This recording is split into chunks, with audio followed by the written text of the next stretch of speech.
You're listening to the Belly Dance Geek Clubhouse at bellydancegeek.com. So welcome everybody. I'm Nadira Jamal, the Belly Dance Geek, and welcome to episode 35 of the Belly Dance Geek Clubhouse. Wow. This episode is sponsored by Susan Hugert, who is hosting an evening of music and dance featuring dancer Tiffany Adia and vintage belly dance rock band Ishtar. If you'd like to join them for this fabulous event on Saturday, November 14th in Charleston, West Virginia, visit SusanHugertHipCurve.com. That's SusanHugertHipCurve.com. And if that's a little bit tricky to spell after listening, that's also linked from the show page. The Belly Dance Geek Clubhouse is a place where dancers can get together and geek out on all of those things that are hard to get in classes and on DVDs. If you want to get help with the what, so things like moves and combinations and choreographies, there are a lot of resources out there. But it can be a little bit trickier to get help with the why and the how. So if you want to learn about musicality, culture, business, professionalism, that can be a little bit tricky. So every month I interview a different guest expert on a different geeky topic, and we always have time for question and answer so you can geek out too. So if you think that knowledge and creativity go together like chocolate and peanut butter, you are in the right place. My guest tonight is Hardy Campbell. Kay has had a lifelong fascination for the culture of Saudi Arabia and its Gulf neighbors. She learned the women's dances while living in Saudi Arabia and teaches those dances around the U.S. at workshops. She also writes articles for publications like Aramco World Magazine as she continues to research and write about music and dance of the Arabian Peninsula. She also plays the oud and violin and helps direct the Arabic music retreat. You can check her out at khardycampbell.com, spelled KayHardyCampbell.com.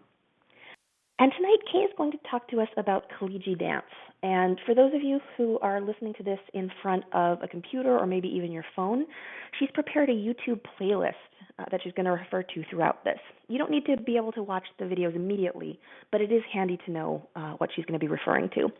So the easiest way to get there is to go to bit.ly, which is bit.ly/KayHC. So it's short for Kay Hardy Campbell. So one more time, that's bit.ly/KayHC. And that's also linked from the show notes. If that's easier to get to, you'll find that just below the You'll Learn section. All right, so let's jump in. Welcome, Kay. Oh, well, thank you, Nadira. I'm so excited to be here, and thanks for the invitation. My pleasure. For those of you who weren't listening in a little bit earlier before we got started, I've taken several workshops with Kay, and I'm just thrilled with everything I've learned. So I'm really thrilled to have you. Oh, thank you so much. So tell us how you got started in music and dance. Well, I was lucky enough to be born into a very musical family, and all of us were required to play instruments. So I started at about the age of 5 on piano and went through many instruments over the years. I started playing the oud in 1990 and went on to get very, very involved in Arabic music after that. And I've gone back to, I've been working on Arabic violin, and I also play percussion. And, you know, music has always been a big part of my life. And as far as dance is concerned, I studied, as a child, ballet, contemporary dance, and I took my first Oriental dance class in the 1970s at university. But my biggest influence in that world was Cassandra of Minneapolis, who's a dear friend, and she is extremely musical as a dancer. And because of that love for the music, as I had as well, because I started studying Arabic and had gotten deep into Arabic music, I really learned the most, I think, from her of my Oriental dance teachers. And tell us about your time in Saudi Arabia. So after my husband and I, he's my fellow Arabic student, he and I got married and went off to Saudi Arabia to work in the late 70s. When we got there, I learned about these women's dances and was lucky enough to be invited to some weddings, and I also made friends with some Saudi women who showed me how to do some of the dances. And that's how I learned the Khaleegy style, and I was just fascinated with it partly because I knew it was unknown really outside, and I was just curious to explore and see what this kind of hidden treasure of a dance was. And also, that's when I started to write. I began writing. I was a trailing spouse over there. My husband was the one with the official work permit, so anything I did was unofficial, and had the great chance to start writing for the local English language press, and that taught me a lot of writing skills. Wonderful. And before we jump in, can you tell us a little bit more about just what Khaleegy means? Yes, the word Khaleegy means of the Gulf. So there, you can say Khaleeji food, Khaleeji dress, Khaleeji fashion, Khaleeji pop music, Khaleeji weather, and we stick that name on a dance, but it has a very specific meaning in this part of the world. When we say Khaleeji, we're talking about usually the women's social dances that we either portray on the stage or that you see at a nightclub where there are a lot of Gulf people, and the guys are doing the same thing. It's like sort of pop music dances. But the word itself applies to everything that has to do with the Gulf. It's like Egyptian music, Egyptian food, Egyptian film. Same kind of deal. That's what Khaleeji means.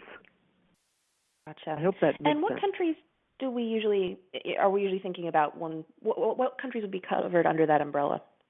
Okay, in terms of culture in general, it would be all the little countries of the Arabian Gulf, and that would be Bahrain, Kuwait, the United Arab Emirates, Qatar, Oman, and parts of southern Iraq and the eastern and Saudi Arabia, because it has a coastline on the Gulf as well. And for the dance, when we're studying and performing this so-called Khaleeji dance, which is kind of a socialized, sort of choreographed version of their social dances, that's from Kuwait, Bahrain, Qatar, UAE a little bit, and Saudi Arabia. And what are some of the ethnic groups that live there that tend to participate in this dance? Well, that's a really big topic and great question. Primarily Arabs, but there are many immigrants in the Gulf, including Africans, people from the Indian subcontinents, Asians farther east, and even Persians. And all those groups have various amounts of influence on the many, many folk dances that you find in that region. And also there is Iraqi influence. But in terms of the ethnic groups that actually live there, it's not a homogeneous society. It's pretty mixed. Mm-hmm. Now, you've mentioned that when we talk about Khaleeji dance from a belly dancer perspective, we're really talking about one specific type of social dancing. And you said that men and women do this. Is this something that's done, pretty broadly across the board, or is it more likely to happen in some subsections of the culture versus others? Well, social dancing at weddings and other occasions, celebratory occasions, is common throughout the area. But it also takes the form of specific traditional folk dances. So, and those have different names. But what we usually see, the Khaleeji, what we're putting on the stage and what we kind of study here, it's a pair or a group dance. And yes, it's done through all those countries, but there are also, and a lot of the older traditions are not done so much anymore, but some people do them. There's a whole bunch of them that go by specific different names. They have maybe different costumes, specific music and costumes that go with them. It's very much like Egyptian dance. So if someone said to you, "Oh, you study Egyptian dance," that is a huge umbrella term. It takes in everything from Saidi to Kane to the Hagala, all the varieties of traditional folk dance, and yet you've also got Shabi, which I guess you could say is modern Egyptian pop dance, and that's maybe the parallel to what we see as Khaleeji today in the nightclubs. and kind of what we're putting on the stage. So there are many, many, many different types. Men and women do them. As far as the folk traditions, in fact, a lot of them, men and women do them, but separately. I've learned that in recent years. I, for a long time, had this conception that there were certain dances, that most of the dances were divided by gender, but I have learned that nope, the women do a lot of the same dances, except we never see them because of, though their women are usually not traditional performers, so that you don't see them very much in film or live performance. So to make sure I understand correctly, you were saying that both men and women do the same dances, but not together. Most of the dances are done by both, or they were. The more esoteric folk dances that are no longer done, those are kind of gone. But whatever traditions are out there, people are doing, they are the province of both men and women. And in Saudi Arabia, they do them separately. In some places, they mix together. So, I have stopped saying, unless I know for sure, that this dance is a men's dance or a women's dance, because I have been told by natives that, you know what, the women do this too. In fact, they do it better than the men. And I was absolutely shocked to hear that. So I've stopped, until I know for sure, I'm just going to assume it may be both, and most of the time it's separate. I am going to say that. Right. And what are some of the common features or aesthetics of this dance? Okay, now when I answer that question, I guess I'm going to talk about what we call the social dancing, the Khaleegy dance that we try and stage all the time here in the West, okay? So I'm not talking about all the different varieties of folk dance, all right, when I answer that question. Mostly it's done in a group or in pairs. And there's subtle, if any, hip movements. Of course, we all know the ubiquitous movement is the specific sort of style of the tossing of the hair, a naish, some people call it. That is very kind of a signatory movement of this so-called Khaleegy dance. Smaller steps, they're not huge traveling steps, although some forms they do move quickly across the stage. And costume plays into it. If you're holding a thobe, we'll talk more about the thobe later, but the thobe plays a huge role because it's such a huge garment that you have to dance in a certain way. And it's usually in I think you're going to ask me, is it ever done? Well, no. Let's get back to this question. I think that's pretty much it. There's a special energy that would vary depending on the rhythm. If it's a really fast 6/8, obviously the movements are going to be really fast and small. If it's a very slow 3/4 or a slow 4/4, you can take your time and be a bit more languid. One thing I would say is that the carriage of the dancers, there's a lot of pride, and they carry themselves very straight and tall, so that you see really strong shoulders, and especially when they're dancing in a line, in a group. It's a strong, unified look. And can you tell us about the types of music that are used for this dance? Well, it's a huge ocean of music. There's a whole range of types. You've got pop music, big orchestra, like neoclassical sounds, and then many, many genres and flavors and varieties of folk music ensembles. And it's so hard to characterize it other than they do tend to use certain rhythms that are known to come from the Gulf. Right now, a very popular rhythm is called Khubaiti, which comes from Saudi Arabia.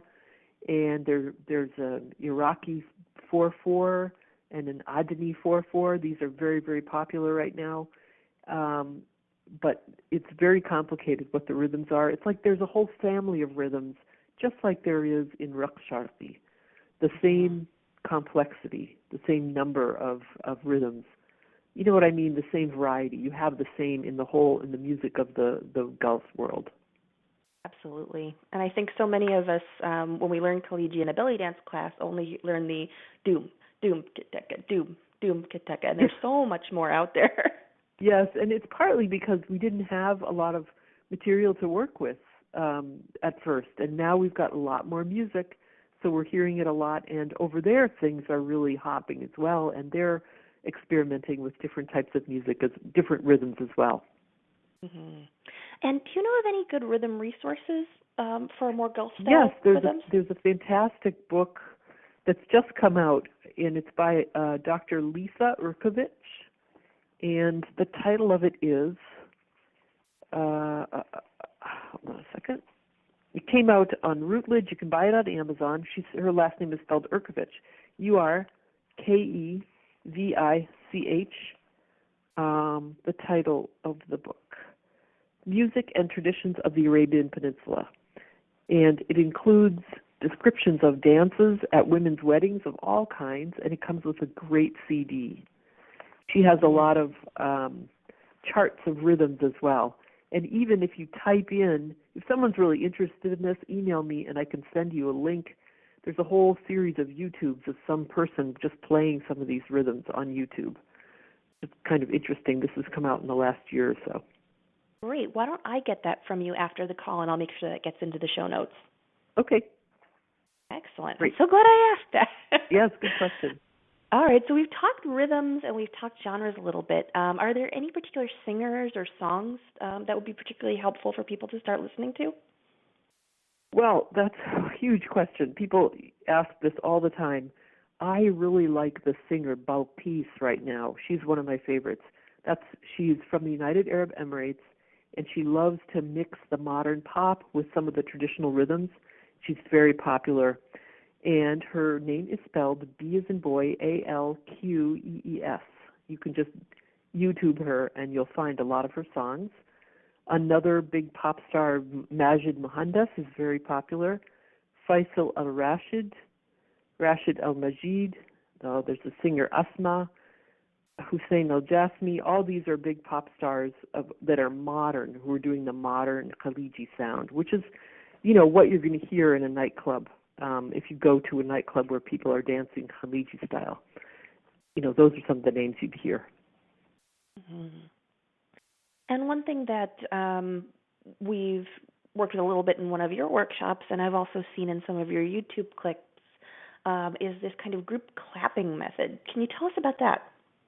Oh, yes. It's called tasfiq, and you clap.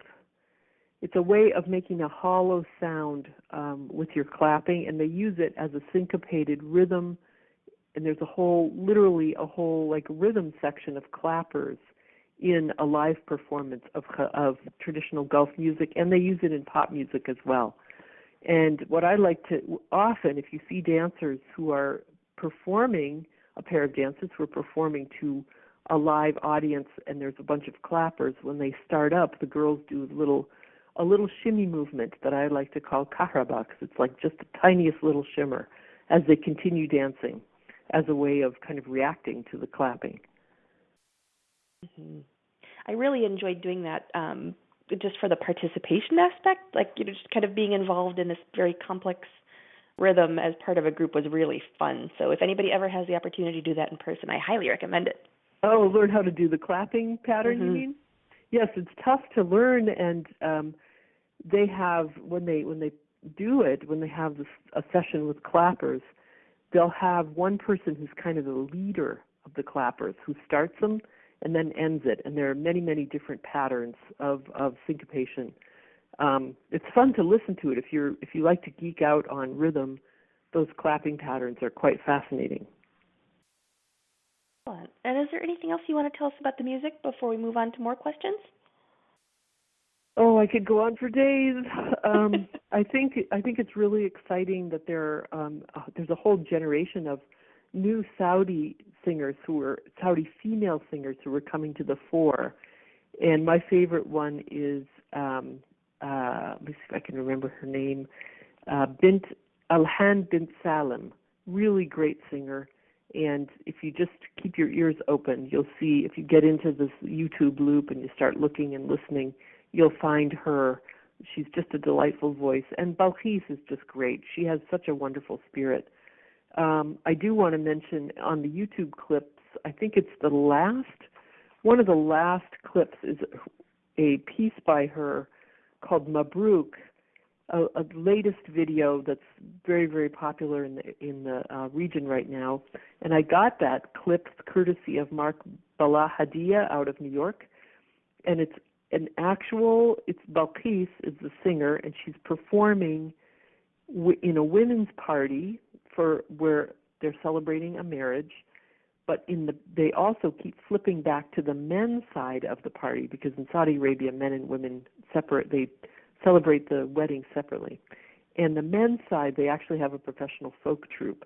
They're doing all the different folk dances and all the different outfits, but the women are like in the salon, and they do a little bit of dancing. You can just get a little snippet of it, and Balkis herself is a great dancer.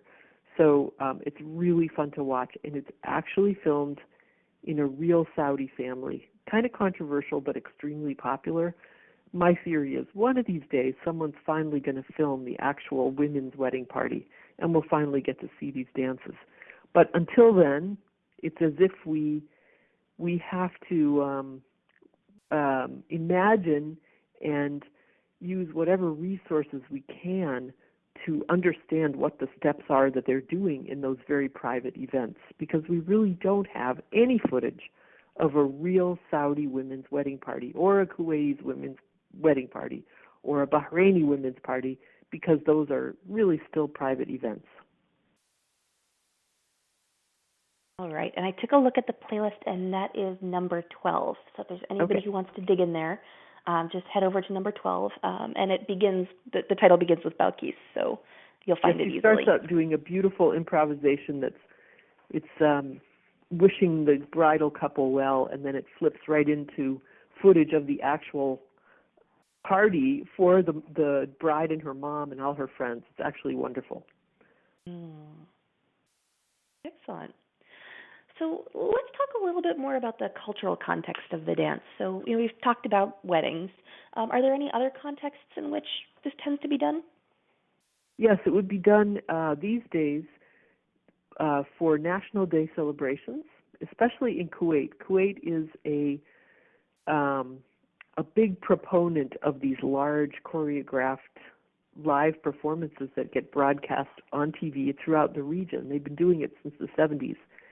And they have beautiful costumes, elaborate choreographies, and live orchestras. I put a couple of those on the YouTube playlist as well. So you can see those very formal performances, and they're quite spectacular. Over the years, they get more elaborate. Sometimes they have little girls, sometimes they have adults. My favorite was the 2014 one because the costumes are really, really interesting. They get a little bit fusiony with their thobe nashals, and they got the guys involved. They're men and women dancing on the stage together at some points. But the some of the earlier ones, I think I have them from the 70s. You should check those out as well. I have one, I think it's number 9, is a Kuwaiti salute to Saudi Arabia. Mm-hmm. And they do this dance that's written, it says it's the Nakazi Dance. I showed this clip to a conference over in Abu Dhabi just to talk to them. I was talking about how researching the women's dances is a big challenge right now, and YouTube presents a lot of challenges and opportunities. I showed them this clip. Nobody in the room had ever heard of this dance, and they were shocked. Their attitude was, oh, they just made it up. It's all a choreographer's whim. And it's really fun. You watch this clip, and the women are actually jumping across the stage. The costumes are great. They're very traditionally inspired. I have no idea if those steps are authentic or not. I'm trying to find out, but haven't been able to confirm it. Anyway, this just gives you an example, though, of how elaborate and fancy some of these National Day performances are. Also, people will put these kind of presentations on in their schools, and those are not public, of course. You see, then there are people who actually they film with their iPhones, their little kids performing in these school pageants, and then they put them up on YouTube. I don't think they realize that all of us are watching over here. Fascinating stuff. All right. Now, stepping back to the National Day events, Are these like professional folk troupes or professional performers, or do they just, bring in folks who are good dancers, just No, in their they are social not life? professional dancers. They're mostly school kids. They're from the schools. Mm. So like they're probably secondary schools. Some years in Kuwait they were doing them only with like elementary school age kids. And some years they're high school kids. So they're not going to be even college age. They're going to be high school age. And they're going to be trained by the schools. Perhaps professional choreographers, definitely professional costumes, but they're not professional dancers. All right. And why is that? It's because Gulf women, I do not know of any women from a Arab Gulf country who performs this dance publicly. I wish there were, and I wish they would be teaching it, but they aren't. It's just still too taboo. And that's why people like me are teaching it, because there's no one else. I mean, we're kind of filling a gap, really. So stepping back to, just social occasions, we've talked about weddings. Are there any other common types of parties or gatherings where this would be done, or is it, one of my Oriental dance metaphors I like to tell people about is if your cousin came over, you might put on Spotfiy and get up and dance. Oh, sure, same thing. Yes, just informal stuff in the house. If you're celebrating anything, sure. Whenever the girls get together and they want to dance, sort of a girls' night in type of thing, for sure. They do have parties like that. And remember, there's the henna night too. The weddings are elaborate multi-night affairs, and sometimes there's a lot more dancing that's done on the night of the henna when the bride's hands and feet are decorated, and sometimes it's on the night of when the bride and groom come together as husband and wife, the actual wedding night. And then there's, there might be an engagement party. Boy, it's just whenever someone wants to have a party and hire the musicians. In Saudi Arabia, they might hire female musicians to come in and perform live, or they might just hire a DJ, a female DJ or a male DJ, or just throw stuff in the CD or the Spotfiy or whatever they're using and dance to recorded music. Now, we've talked about how, this isn't really a solo dance. So you said that it can be done in groups or in pairs. How big do these groups get sometimes? Well, if you, 50? Wow.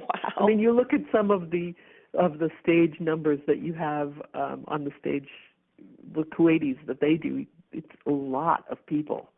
It's quite a group. On the playlist, you'll see there are a couple that have a couple dozen at least.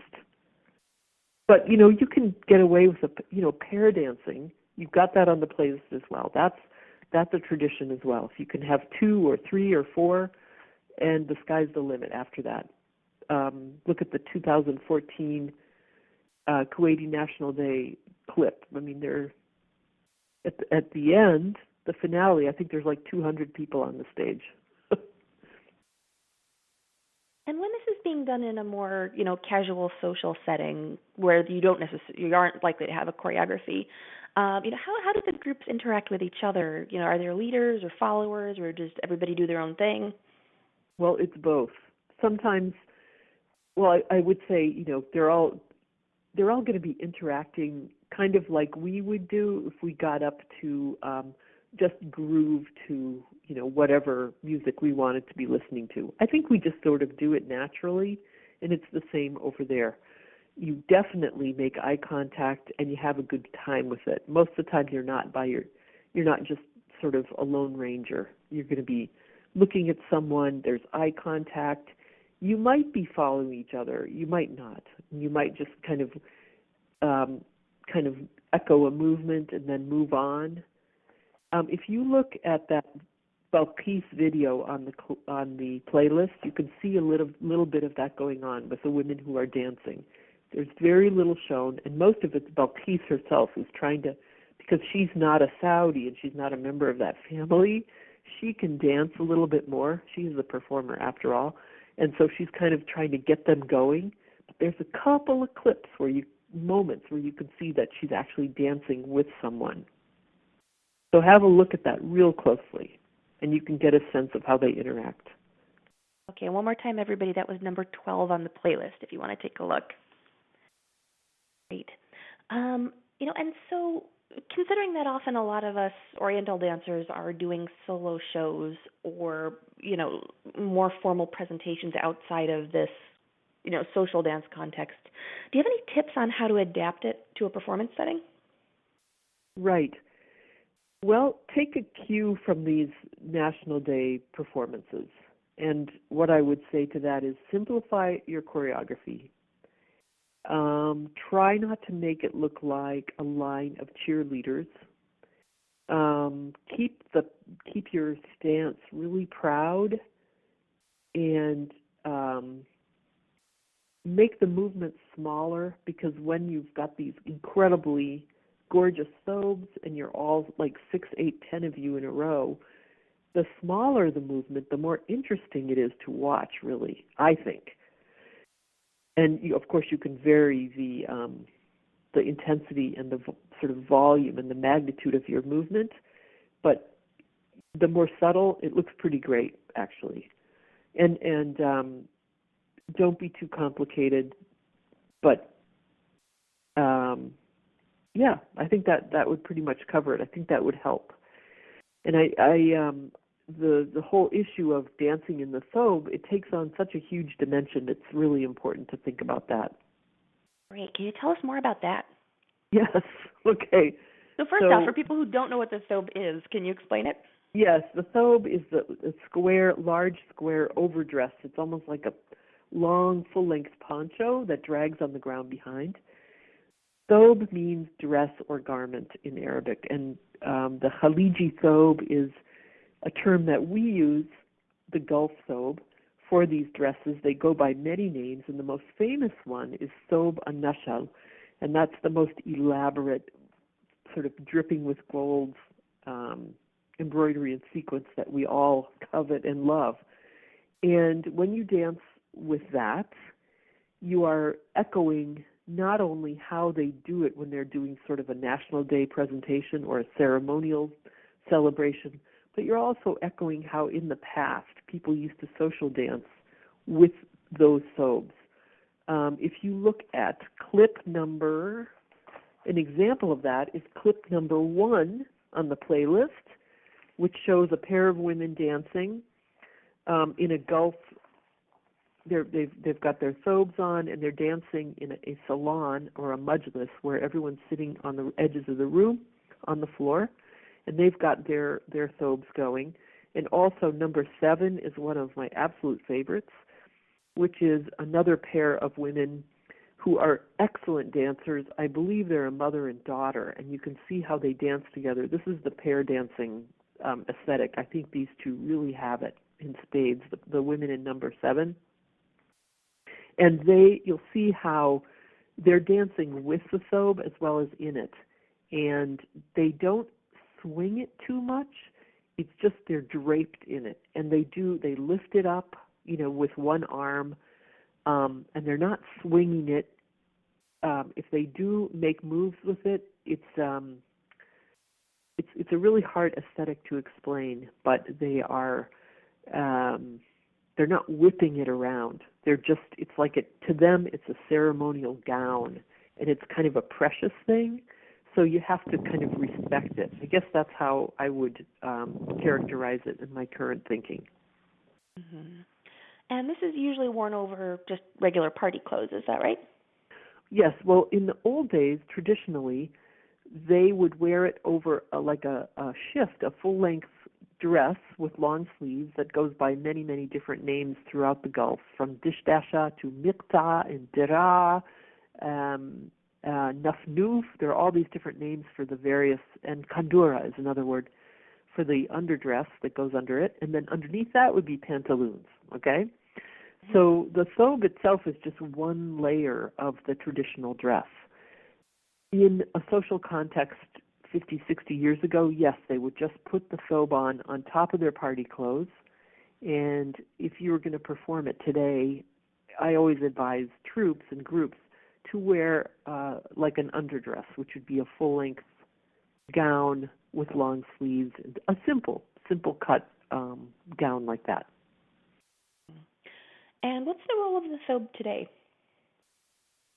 Right. So it goes in cycles. Actually, I'm writing an article about the thobe right now, and I've learned that in some years, for decades, it will be out of favor, and then suddenly it will come back in. And at the moment, there's a bit of a revival going on, particularly in Qatar, where it's apparently increasing in popularity. There's a great deal of interest in returning, to the heritage roots, but they're not necessarily wearing it to dance. So in dance, the girls are probably less likely to wear them at a wedding party because they are showing off their ball gowns that they have, strategized about and bought and gotten all coiffed and ready to go to these formal wedding parties. However, I have heard that some places the girls are returning to wearing the thobes at henna parties for the fun of it. Mm. And so, if we're looking at this, from a performance perspective, you did recommend wearing the thobe. Is there a particular reason for that, just for the reference or the movement vocabulary or another reason? Yeah, that is part of it. It is really more fun to dance it with the thobe because you have all the options of, putting the sleeve on your head and moving with the thobe. And in fact, it's a representation. It refers back to the more traditional style. It's like, okay, in the night, maybe in the villages of Egypt, the girls don't wear a Gawazi outfit anymore when they're doing, XYZ dance. But if you're doing Gawazi dance, you want to wear the costume. And I kind of feel like for the Khaleegy dance, if you're going to do like a formal choreographed piece, you can do the thobe, but just because girls right now in certain big cities in Saudi don't want to do it, or they don't in certain regions, it's still considered part of the national dress of these countries, and they would use it in their own school presentations, or like Kuwait National Day, they still use them in performance. So I think one is totally justified in doing that. On the other hand, if you want to do it you want to perform without a thobe, go for it. Have them wearing party clothes, have your dancers wearing formal party clothes. In that way, you can use your hips more. All the movements that are being borrowed in the social dance from, say, Iraq or Egypt or even the West, you can play around with those movements as well. And that way, the audience can see the body. The other idea is to wear a real thin tulle or netting type of thobe over long gowns, so you could kind of play both sides. You could show the thobe movements and yet show the underlying body if you wanted to do that for fun. That's a good idea. All right. And, the Gulf is actually a pretty big region geographically. Does the dance vary a lot from area to area? Yes, they do. I guess what I would say is if you're looking for this sort of modern, sort of late 20th century, early 21st century style of social dance that we like to put on the stage, you're going to find that in Kuwait, Bahrain, Eastern Saudi Arabia, parts of the UAE, and parts of Qatar. But aside from that, all the underlying folk dances are very, very different. And today, Aisha Azar, who's one of the great experts in the Khaleegy, she has a very close Saudi friend from Riyadh, and the two of them, her Riyadhi friend, taught her the style of dance that the girls do in Riyadh. And she's kind of gotten a specialty going in that, and she does a great job of explaining what the girls in Riyadh do or were doing a few years ago. I mean, who knows? I mean, it changes all the time. Like all social dances, it's constantly changing and morphing, so it's very hard to say exactly who's doing what in which city in what time. It's kind of like, I don't know, I was a child of the 60s. Social dancing in those days in our own country was constantly changing. There were fads that would come and go, and that's kind of the same with Khaleegy. However, there are, the standard movements that do kind of obtain.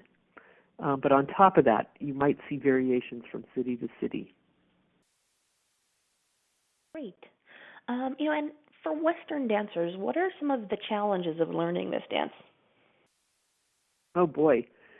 I think the hardest thing is that you cannot see it performed by natives live. And there is you can, but you can't see it done in a sort of formal choreographed setting that we as dancers would want to see. You have to go watch people in a nightclub, in New York or Boston or LA or wherever, and just observe what they're doing and think about how you would get that onto the stage. Take notes. You can't really film because people will be upset if you film them, right? Mm-hmm. So you have to use YouTube. You need to take as many workshops as you can.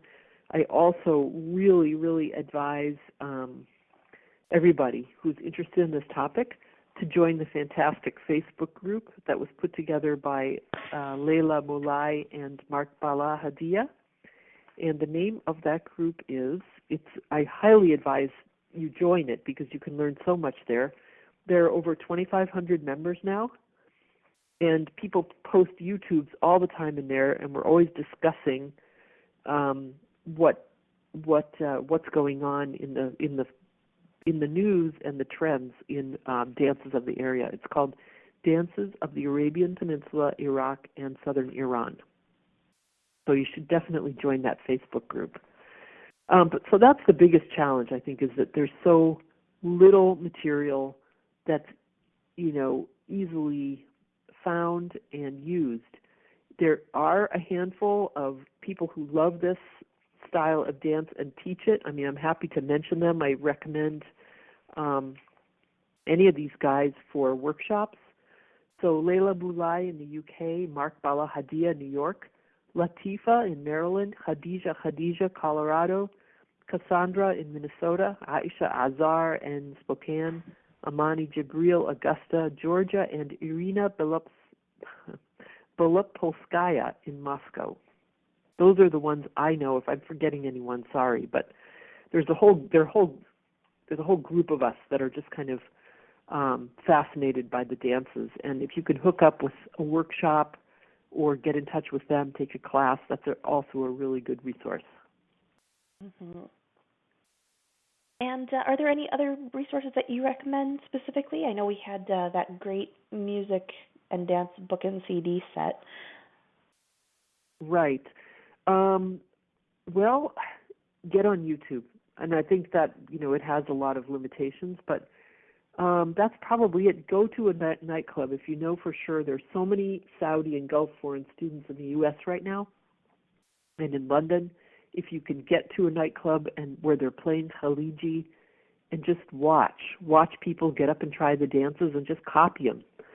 You can't film them, but take notes and try the dances right on the spot and just find out what the music is and learn that way. Mm-hmm. And, one of the things that's tricky about YouTube is that sometimes it's really hard to tell what you're looking at. And sometimes it's really hard, especially when we're talking about things where the actual name of it might be in Arabic. Sometimes it's hard to find examples of what you're looking for. Do you have any recommendations around that? Well, the best thing I can tell you is, again, that Facebook group is really great because people post videos all the time and say, what is this? And we can usually figure out what it is.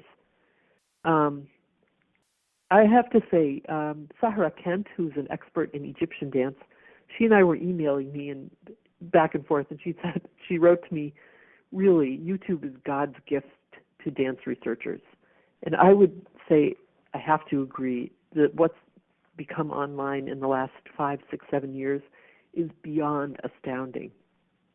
People are posting old archival footage from the 60s to the 90s, really rare stuff. And these are people from the region, not Westerners. They're posting iPhone recordings of modern parties, all kinds of random footage. And as an example of that, I wanted to point out the clip number 6. It says adult performance from Jizan province, Saudi Arabia.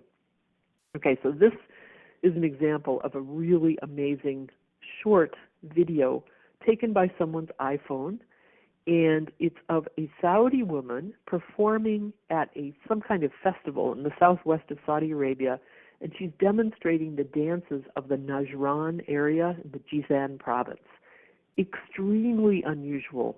She's wearing like a headdress of jasmine and a long, almost lei necklace of jasmine, and she's dancing in front of an audience of women, and it's a very specific rhythm from that particular region of Saudi Arabia, and she's got like a gauze shawl that she's wrapped around her shoulders, and the dance is very repetitive. It's a simple dance, but the fact that somebody actually filmed that and posted it and no one took it down is amazing to me, and it just shows you how powerful YouTube is, and if you're out there trolling like I do, you can come up with some great gems.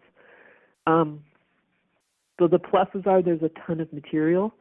You can and you should download it. If you see something that you know is great and you're like, oh my God, I have to study this later, do not wait for later. Get one of those download buttons on your YouTube, download it to your computer and start saving them, because what happens is sometimes people complain, and particularly with women dancing, those clips disappear. So you want to make sure you grab it before it disappears. Then there's the confusing examples. Probably the most fascinating one recently is this video by Miriam Faris, who's a Lebanese pop singer. She's kind of like a Cher type performer. And I have her on the playlist too. I believe she's number 13, right? Mm-hmm. Yep. And this is an old Saudi folk song, Ya Sariya Khabirini, that she's put on the latest rhythm to it, which is kind of takadoom, that type of rhythm. She's wearing kind of an exaggerated costume. All her dancers are kind of stage versions of sobes. And then even the women are twirling rifles, which is actually almost a parody of the UAE men's rifle dance called the Ayala. And the Yaula. And people are very confused about that video. They wonder if that's really traditional Khaleegy. Is that authentic? And I have to explain, no, it's not authentic. The thing that's authentic is the song and the rhythm. Although the combination of the two is modern, the movements are like almost an exaggerated stage Broadway version of Khaleegy, and the way they're done is also very kind of plodding, and it's just not, it doesn't have a real Gulf feel, and yet the set is beautiful, the costumes are amazing. This is the kind of thing that you run into. These are not Khaleegy women, they're Lebanese, so it's going to come out slightly different. Also, people post visual footage and they dub different music on it, so you can't really tell what's authentic. Is it the music or the dance? And then people from the area post things and they have no idea what they are. They misname them. And then the videos disappear. So again, if you like something, download it. And if you're curious about it, post it on that Facebook group I mentioned and see if any of us can tell you what it is. Great. Now, I'm looking at this playlist as you're describing these things, and there are so many great clips on here. So I wonder if we could spend a couple minutes just going through the list one by one and just give us a quick description of what's in each one and why it might be helpful to look at that. Okay, of the playlist? Yep. Okay, the first one is, this is, I'm going to put my thing on mute so you don't hear the music as I go through it. This is a traditional Majlis type performance. A Majlis is a salon. This is probably from the 70s. And I think this is a mother-daughter, the same mother-daughter that we'll see in a few minutes later. And they're dancing with their thobes, very much a pair dance, moving up and down the open space on the carpet. And notice how one of the dancers flips up the thobe onto her shoulders and the other one holds it, her sleeves long. And all the different moves they do, they kind of copy each other, but it's not real stiff. And notice they have a long dress underneath, and there's a bit of twirling. You can twirl both ways with the thobe. So I really love that one because it really shows the pair dancing, and they're really good dancers. Mm-hmm. The next one, this is a samri. This is one of the traditional pair dances of Kuwait. It's also done in Saudi Arabia and Bahrain, but it's in a diwaniyah, which is the big open arched colonnade. The women are sitting behind, and you can see the drummers are going. They've got the whole drum section, and there are the two women. You see the clappers on one side and the frame drummers on the other, and the women have the thobes draped over their heads as they dance up and down, and that's very typical of the Samri style. And then they'll pop their sleeves off and toss their hair at some point. That's an old traditional style that gets morphed into the social dances. Mm-hmm. Let's see. Now we have, excuse me, I think I need to get a mint or something. But this is, the next one is, this is Audat al-Mahanna. This is a real oldie from Kuwaiti TV. This is from the 60s probably. Again, it's a mixed jalsa of men and women, and they're young girls dancing. And this is pre a lot of big oil wells, so there's low production values. The women with the, how can I say it, the women who are performing are some very famous Kuwaiti women musicians of the time. So see how these girls are dancing in pairs. Their steps are very simple, but it's definitely not choreographed. Now, the next one, this is a 4? High production. This is number, what number am I in? I think this is 4. The stage, The Red Curtain Rises. Do you see that one?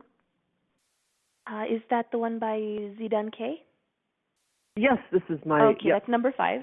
Okay, no, great. I'm talking number 4 now. Okay, great. Number 4, this is one of the performance tableaus that was done in Kuwait, and this whole performance is circled around pearl diving traditions. And again, the girls are wearing the thobes, and they pretty soon you see the village in the background. The idea is they're on the shore of the ocean, and I think they're singing about the ocean. There's a famous song called Tobe, Tobe, Ya Bahar. It says, repent, repent, O sea, bring back my beloved from the pearl dive out in the ocean, because they used to stay out in the Gulf for months at a time. The men would be away.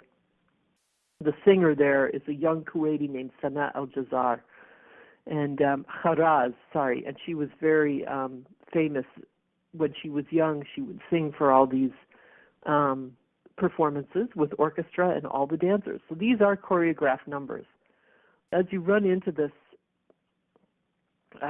it changes this particular performance. They do a little bit of the Khammari dance, which is where they lift the sleeves over their head and they bounce. They lean way over as if they're tossing their hair, but the sleeve is still on their hair. That's around 2 minutes. You see that? And then they get into, let me see where this is, Tobe Tobe Ya Bahar. It comes in at certain, it's towards the end, around 3 minutes, they start with that song. Famous song having to do with the pearl dive. Okay, next one. Number 5. This is really interesting live broadcast of the contest for the Al Murada folk dance that was done in Qatar in 2013. So there's a whole group of elementary and middle school girl teams who competed in the rendition of Al Murada, which is a group dance done and choreographed along with poetry. And if you follow along, you could just jump through this. It goes on for more than an hour. They actually pick a winner at the end. And it's really fun to watch the different groups. At the end of each clip, each performance, each team's performance, they jump out of line and they do a little hair tossing and jumping around. But this is one of the real traditional folk dances that is done by women. And let me see, if you get up to, I'm trying to find out where's a good point to look. All I can see is fireworks. No, here we go. Yeah, if you jump up into about 25 minutes, you can see the amazing costumes that they are not wearing thobes. These are like the underdress type, the actual straight dress underneath. And some of them are wearing decorations and necklaces of basil or woven into their hair.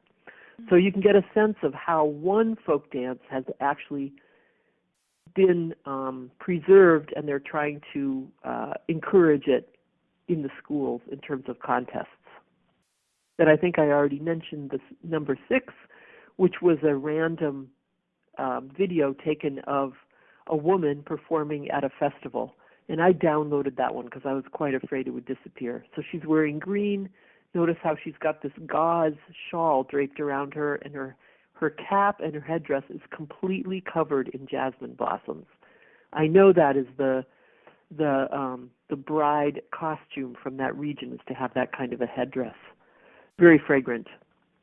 Okay, so number 7 is a fabulous pair dance. Again, it's the same pair of dancers that are in the first video, but they're much finer. It's a more modern, a better quality film, let's say that. And the dancing is even better because the thobes are a little bit thinner, so you can kind of see what they're doing better. And there's some fantastic moves in this, some walking shimmies, and just pay attention to this video. You can learn a lot from this. The next one is an English documentary about the Ayala, which is a group dance that's done in the Gulf, in the UAE and Oman. And there's a brief moment when they have girls dancing. The girls stand in a line and toss their hair back and forth. And what just peeves me about this is that they give an explanation of why the girls toss their hair, and I'll talk more about that later. Everyone seems to want to have a theory about why people do that movement, where I am always wondering why no one wants to know about the reason for people doing a hip drop or a head slide. We always feel we have to have an explanation of why people toss their hair. Okay, now we come to 1989. Here is the next, this is number 9 clip. This is, if you move in, this particular clip is the one that I was told is the Nakazi, and it starts around 2.5 minutes. You can see the girls are jumping across the stage. I believe it may be legitimate. I just have to have someone confirm to me that this is not completely just made up. In any case, you can see how beautiful the costumes are. They've taken the different regional styles and made them into beautiful thobes for performance. I'm sorry, I'm just rambling on. I hope this is useful. No, this if is you go great. on to number 11, this is the performance of Badawi dance, which is something I always teach. It's a Bedouin tradition that they've put on for the stage, and you can see the girls. These are all, again, high school girls. They're jumping with their hair tosses, 2 or 3 at a time in the middle of the line, and everyone else is waiting behind. So you can get a good sense of that. And the jewelry is unbelievable. So you can see all the different thobes and the subtlety of the types of hair tosses. You got figure eights and back and forths. Then here's number 11. This is actually an example of a school performance of group Khaleegy dance, and they're using like modern pop music. These are little kids, boys and girls, and they're performing these dances. There's like 50 girls and a whole bunch of boys. It's not really traditional, but it's little kids being trained to dance to their regional music. It's kind of fun. My favorite, probably by far of all these, in terms of bringing together all the modern concepts, is number 12, which is Balqis singing Mabruk. And again, thanks to Mark Balahadia for for telling me about this. You have to wait for the ad to go through. And this is the video that is actually filmed in a Saudi home, and it shows both the women's side and the men's side. It's just absolutely marvelous. And Balkis is the singer, and you can see they're signing the book. Anyway, it's quite delightful. I hope you enjoy that. Aforementioned in number 13 is the Miriam Faris Yasaria video. Everybody loves this music. I have taught to this many a time, and it's a very fun piece to dance to, this rendition of an old song. But her choreography, I think, is a little bit fanciful, and it just shows how it's a bit confusing to people. They don't know if this is legitimate or not. And then last but not least is the 2014 high-definition version of the Kuwait National Day operetta. Again, you have to wait for the ad to go. And you can zoom through it and see to the extent of which they go to present these beautiful, complex tableaus of dance. And they're saluting the neighboring countries. You'll see Bahrain, they're in red and white. Probably my favorite is the salute to the United Arab Emirates, where the girls are wearing kind of a modern fusion-style thobe with roughly little colored pantaloons, full-length pantaloons, and they're kind of the front of the thobe nashal is cut off at the waist. It's very cool. So that's kind of a fun thing to watch. So that's what I picked for you. There's so much out there. Again, start looking, and if you have questions, either post it on that Facebook page or send me an email. I'm happy to help you solve the mystery of a clip if you need that. Thank you, Kay. That is such a great resource. I think I'm going to have to go back and listen to your description and then pause the recording and go and watch the video and listen to the description again and watch it again and work my way through. So Great. There's so much useful stuff in there. Good. All right. So we're going to take questions and answers pretty soon. I have just a couple more questions for Kay. But for folks who are on the call, go ahead and start thinking about what questions you'd like to ask. And if you are on the webcast, so if you're looking at the Uber conference dashboard, you can actually type in a question as well. There's a little question bubble button on the right, and that will pop out an area where you can type in your messages. So, Kay, if people take one thing away from this call, what would you like that to be? Well, it's a great time to be learning this dance right now because we have so many resources. While it's still a mystery in some way because we don't have actual footage of these weddings and the social dances like in some of the countries, there are so many ways that you can learn and take advantage of all these resources. Get to a nightclub, take a workshop, join the Facebook group, go wandering in YouTube and reach out.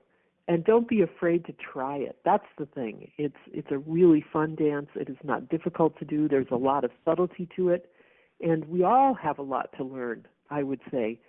But the most important thing about it is to take away, I think, the feeling of fun. And remember that when you're performing it, you're kind of representing not performing dancers. I don't know how to explain that, but just remember it's a social dance. And if you have that social context in your mind as you perform it, I think you'll come off with the right kind of feeling. You'll project that kind of energy that they project when they perform it. I think that's one of the things I like best about this dance is that, especially coming from the place of being a very serious oriental dancer who's trying to work on technique and this and that, it's just really freeing to do a dance that's beautiful and is closely related to music, but where the whole point is to just have fun. Right, exactly. It's not about presenting this perfect spectacle. You do it and you have fun and you interact with people. And it's besides all the ways that it's lovely in itself, that piece just feels so nice. Oh, great. I agree. I think it's it is a lot of fun to do, and I always try and bring that.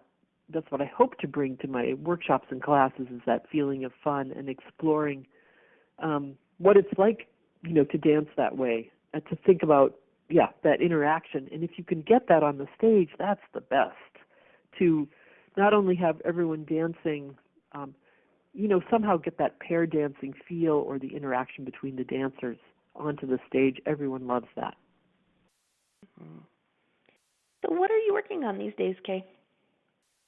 Like I think I mentioned before, I'm writing an article on the Thobe nutshell, the actual Khaleegy Thobe for Aramco World, that I'm working with this fantastic illustrator, Leela Corman, who's a dancer, but she's also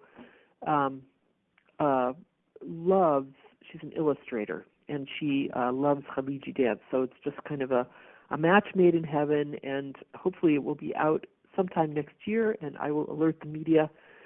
And it's really, really exciting to be doing that. And also hoping to get my novel out into the world in the next year, and that's set in Saudi Arabia, about a couple of Saudi women, and preparing now for the Arab Dev Seminar, which takes place in early November.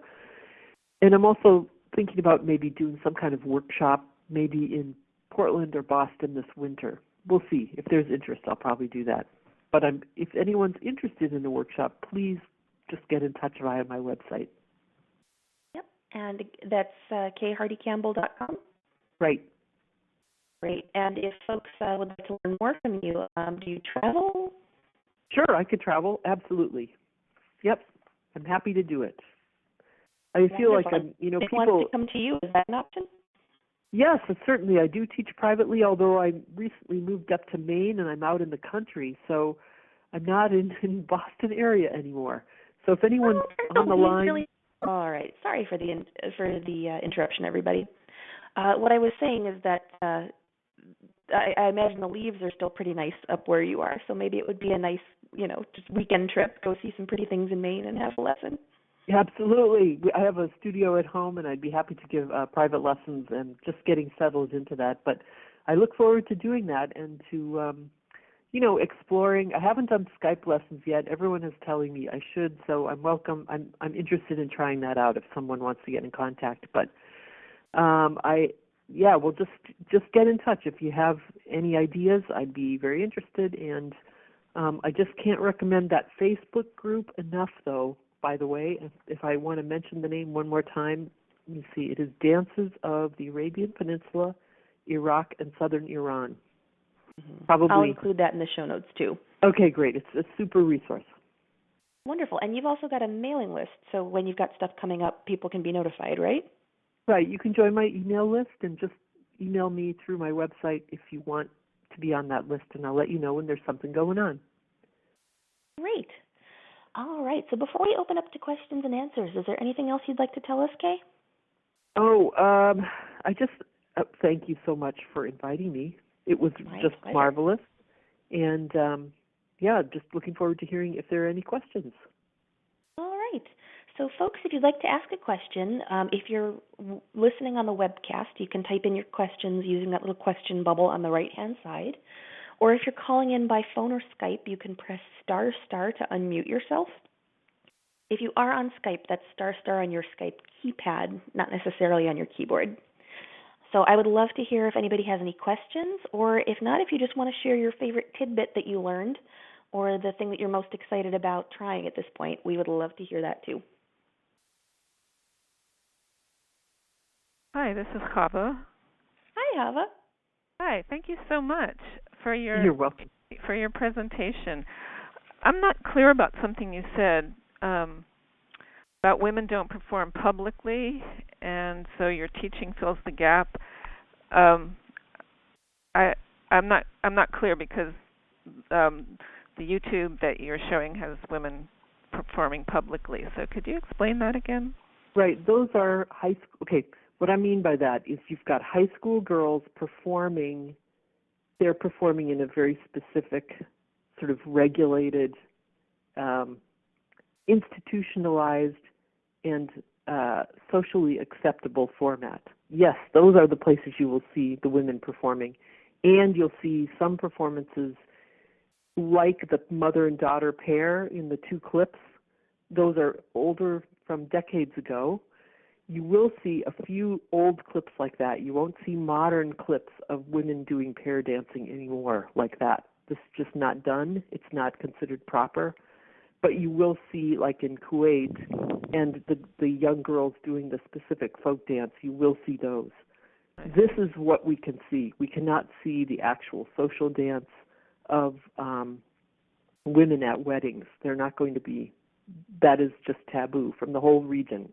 You don't see it for the Emirates, Qatar, anywhere. Someday I think that will be seen. But yes, we do see these choreographed dances. You're absolutely right. Okay. That is true. Okay, thanks for clarifying that. Yes, good point. Thank you for catching me on that. All right. Thanks, Hava. Do you have any more questions while you're unmuted? Am I unmuted still? You are. Yeah. What else? Any other questions? What does the when women put their index finger on their noses? Do you know what is? What is that? I don't believe there is any meaning to it, and I take issue with those folks who make up theories that for a particular, cultural meaning. My guess is it may have to do with the fact that the girls who are flipping their hair around, their hair is so incredibly long and it's heavy. So, if anything, I think it may be just to hold their head steady so they don't hurt their neck. That's all. I don't. Wow. Those I've heard many theories, and they're quite interesting, but obviously unsubstantiated. One thing I wanted to say is there are no academies for learning these dances over there. The girls learn them a little bit in the schools, and they learn them at home. And then if you're, obviously if your family's living in the desert and you're Bedouin 50, 60 years ago, you learn the dances from the women in your tribe. So you would learn those movements. I doubt anyone had a theory about them. They just do it. Okay. Good question, though. I won't ask the question about head tossing. The same I'm joking question? Because you said it was a pet peeve of yours. Yes, it's the pet peeve. So people always seem to have to attribute a meaning to that movement. And I don't believe it has a meaning. It is just, it's done in so many contexts. It's not only done in the Arabian Gulf, it's done in Egyptian dance, it's done in North Africa among the Sheikhat of Morocco. They're famous for their hair movements, as well as Iraq. But for some reason in the Gulf, when people see the Khaleegy, they want to come up with a theory. I've heard this one about, it has something to do with the waves of the Gulf. I find that rather strange because it's done by the Bedouin in the middle of the desert who have never seen the ocean. So I don't agree with that theory, and no one needs to have a theory of the head slide. So why do we need one about the hair toss? So I don't espouse any of those theories. I just, I don't understand. I guess it's strange to me that everyone needs to have a theory or understand or needs to know why people toss their hair in Gulf dance particularly. Huh. You never hear them ask about Iraqi or Moroccan or the Tsar. So anyway, I don't know what I just tell people is I don't know why they do it, and I don't believe there's a particular spiritual or religious or cultural reason for it. It's just a dance movement that is done, and it may be very old. In fact, the fact that it's across the Arab world maybe shows that it's one of the older dance moves of Arab culture that we've just lost tracks with why and how it started, way back. It's a fascinating movement, though. Yeah, that's why I brought it up. My grandmother and her sisters did that. They were from Morocco, and for me, it was just that's how you move when you're engrossed with the music. Right. So you didn't need a theory; you just saw them doing it. I wish we could go back in time and find out how it all started. That particular movement. What was it that started people doing it? Mm-hmm. Another thing I like to say all the time is that dance movements they don't follow political boundaries. We make up the political boundaries, but art moves on its own. And that, a lot of the Khaleegy dance moves are found in southern Iraq, in parts of Jordan and Syria, and they don't stop at the border. And over time, I think that that's true with all kinds of these movements. Who knows how far they've traveled and where they came from? Mm-hmm. Good question. So your ancestors are from Morocco? My grandmother was from Morocco, my great aunts. Wow. So did you learn the dances you learned from them? Well, I did, but I was not, it's a long story, but I was not allowed to do them in my own home. This is forbidden, so. Right, okay. So, yeah, so I'm just now as an adult trying to reclaim that heritage. I love it. Well, best of luck. That's a great project. Well, thank you. Thanks so much for your presentation.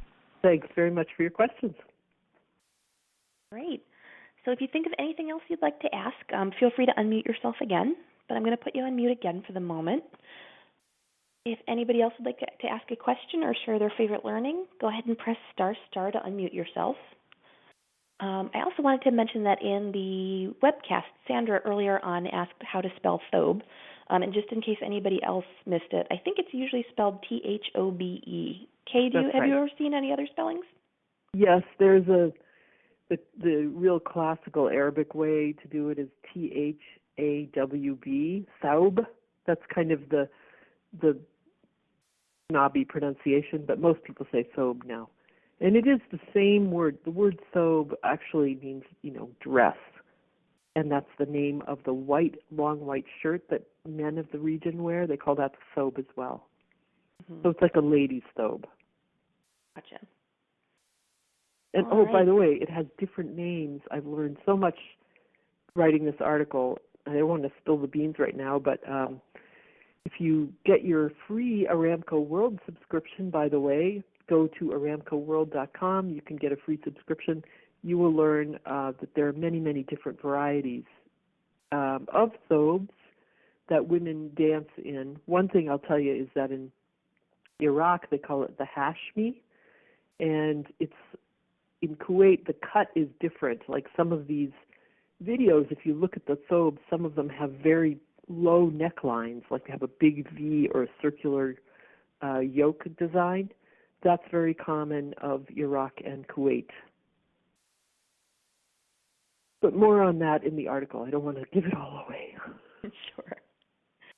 All right. So one more time, if you want to ask a question or share your learning, you can press ** to unmute yourself. We would love to hear from you.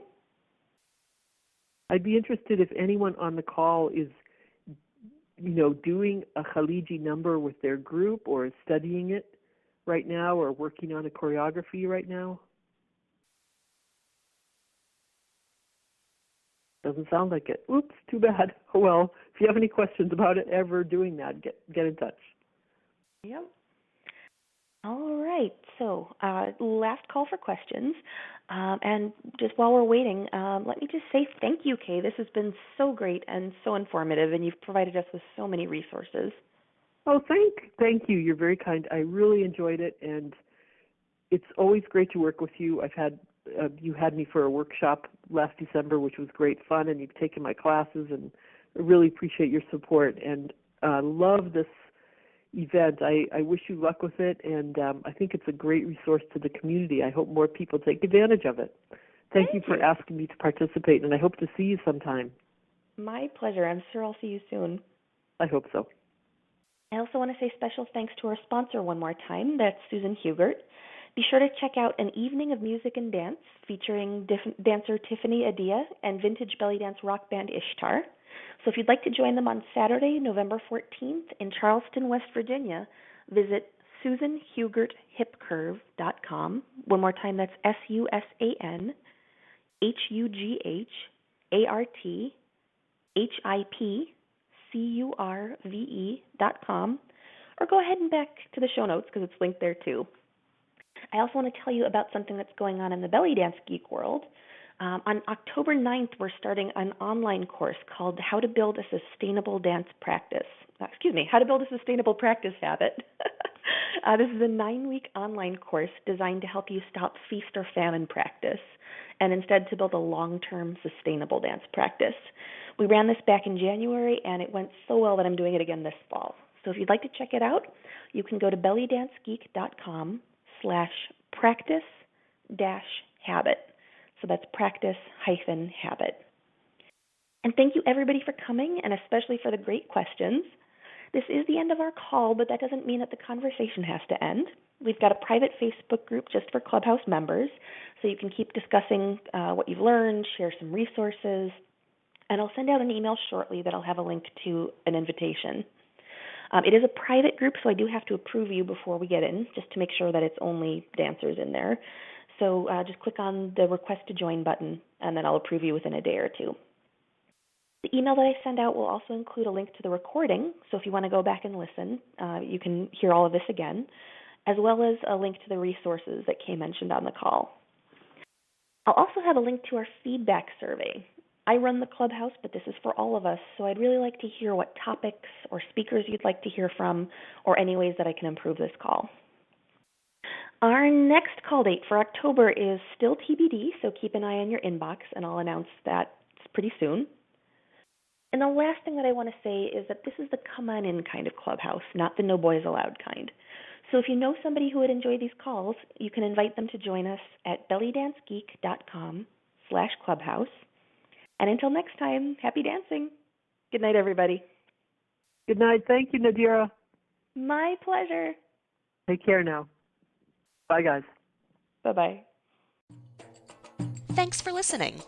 For more geek-tacular resources, visit bellydancegeek.com.